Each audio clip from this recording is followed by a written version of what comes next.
This was supposed to be a fun day, release day, to try out all the new cards, the new decks, but this kept happening.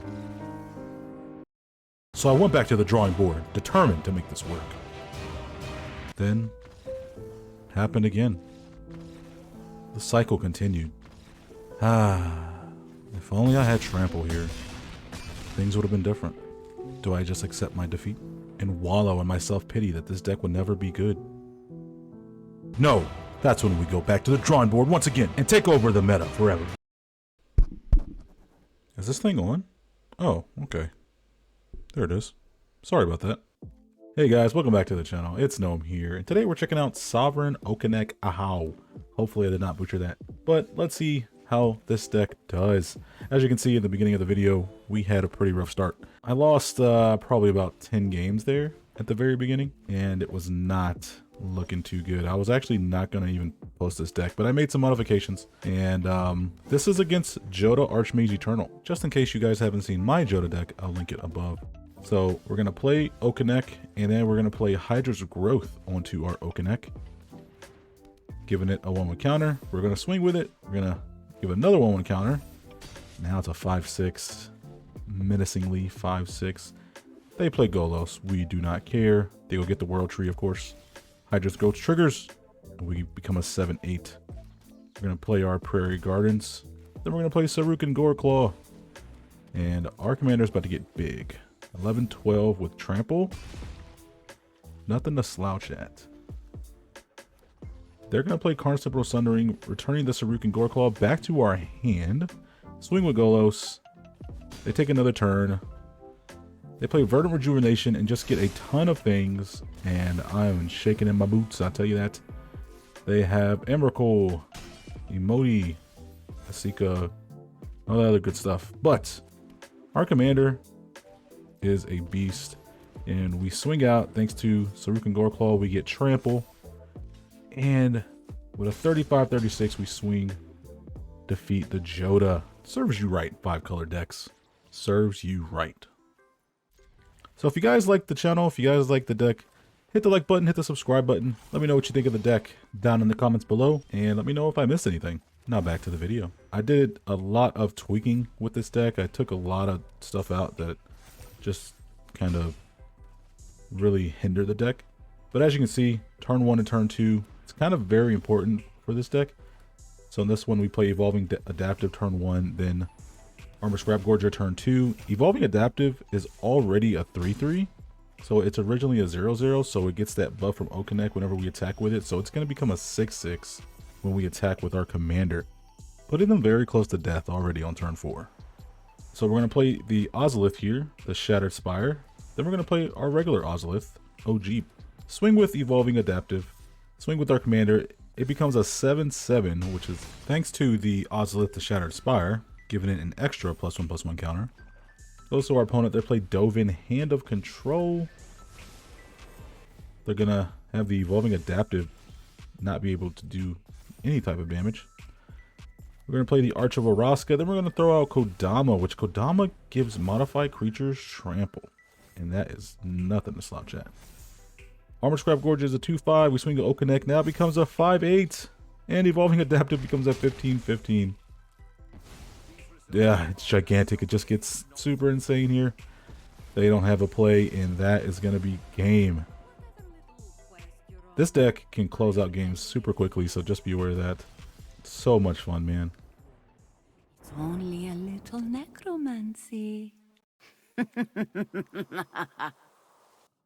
So when I first made this deck, I ended up putting a lot of things that only gave one +1/+1 counter, and that just wasn't cutting it. We were just getting outvalued a lot. So what I ended up doing was I cut back on a lot of those things, and I ended up putting some card draw, some removal into the deck, or just cards that came in already as 0, like this Stonecoil Serpent, and you just pay mana to make it 2/2 or whatever you want. So I do block here because I know what Florian wants to do. They want to do damage so they can just keep getting card advantage at the end of their turn. So I'm willing to sacrifice the Stonecoil Serpent.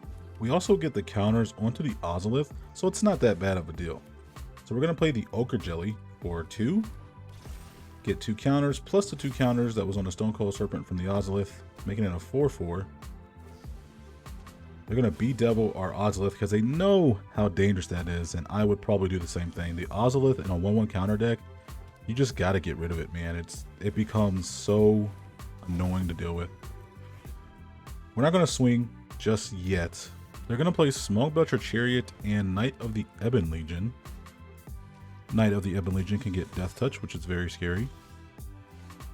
Goes us, then we're going to play Yorvo here.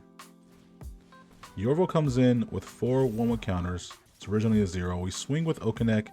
Our Ochre Jelly and Yorvo both get 4 extra counters on them. They sacrifice their Florian so they can kill our Okinec, which is probably the best idea. They return it to the command zone. Goes to them. And they're just going to replay Florian back, wasting their whole turn. They do get to crew with the Small Belcher Chariot.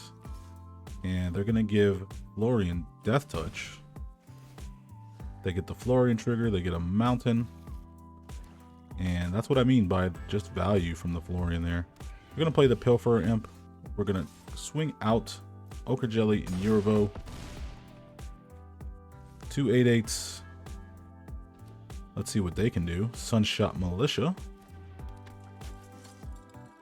Pilfer Imp. They're going to look into our hand, choose a non-land card from it. But we're going to Teferi's Protection. We don't want them grabbing our Hydra or our Kogla, just in case.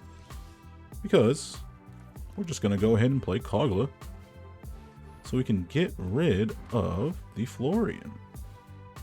Yorvo gets an extra counter. Kogla's going to end up dying, but that's okay. We're going to swing out. They're going to give Knight of the Ebon Legion Death Touch. They're going to double block, leaving them with 1 life left. The only thing is, Ochre Jelly comes back as a 4/4. Yorvo gets extra counter, they replay Florian, and that's going to be GG's. Nothing they can do there. I'm very curious what you guys think. Let me know down in the comments what you guys think this deck would be out of a scale of 10.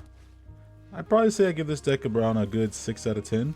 It can be really explosive at times, but it also can be very dependent on the opening hand. Some commanders are just like that. They're just really dependent upon the opening hand. You have to really aggressively mulligan just to get something decent going.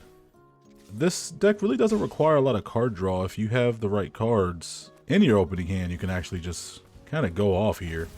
As you can tell, this mono green kind of beats us in the race to even get our commander out.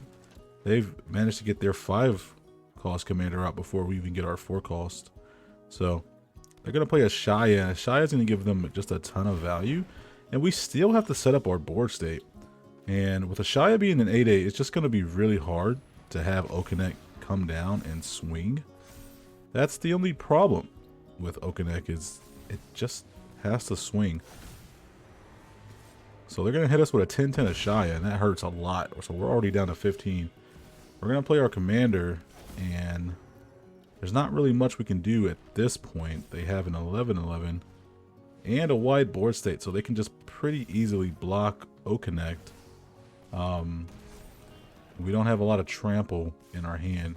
We don't have any board wipes either. I didn't really put a lot of board wipes in the deck just because we're a creature deck and I didn't want to really hinder the deck with that. This is probably the reason you would want to put a board wipe in, just because of the wide board states that can happen, and then you're just pretty much screwed at this point. So we play Mirari's Wake, swing out, and it's just not going to be enough. Even if we had trample, still wouldn't get through. So that's one of the weaknesses of the deck there.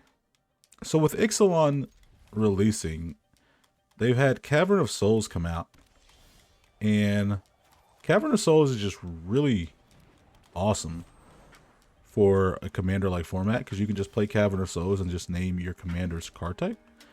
The only problem is I see Cavern of Souls being an issue in decks like Atraxa 7 and Itali, Primal Conqueror.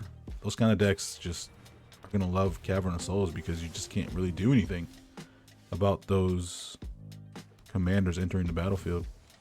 But for our commander, Okinec, it's really really solid. It gives us the ability to not be countered while also Okinec has ward.